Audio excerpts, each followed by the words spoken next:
अब मैं आमंत्रित कर रहा हूं हम सबके नेता मध्य प्रदेश के पूर्व मुख्यमंत्री परम श्रद्धेय दिग्विजय सिंह जी को कि इस अवसर पर वो भी 2 शब्दों में अपनी बात कहें। हम सब उनको सुनना चाहते हैं। परम श्रद्धेय दिग्विजय सिंह जी। धन्यवाद महेंद्र सिंह जी। हमारे शहर में पधारे हुए सभी मंच पर विराजमान आदरणीय शायर साहब, आदरणीय रामशरण जोशी जी, आदरणीय बुखारी साहब, आदरणीय मंत्रीगण, आदरणीय दीपू भैया, आदरणीय अजय सिंह जी राहुल और आदरणीय साथियों, आज अर्जुन सिंह जी की जयंती है। अर्जुन सिंह जी का बहुत बड़ा योगदान मेरा राजनीतिक जीवन में रहा है और आज मैं जो कुछ भी हूं वो अर्जुन सिंह जी की वजह से हूं।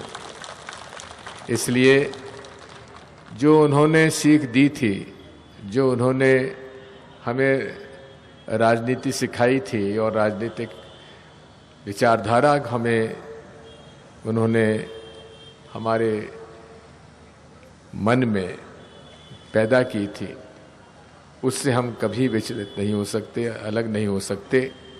आज भी हमारा जीवन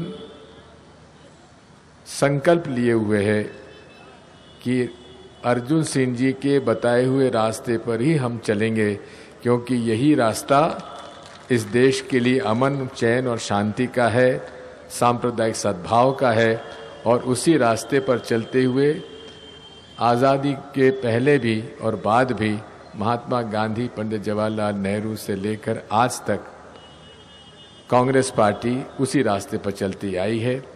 भोपाल के इस मशहूर इकबाल मैदान में हमारे जितने भी बाहर से पधारे हुए मेहमान हैं, उनका हार्दिक स्वागत, अभिनंदन और अर्जुन सिंह जी के परिवार की ओर से बहुत बहुत शुक्रिया, आदाब।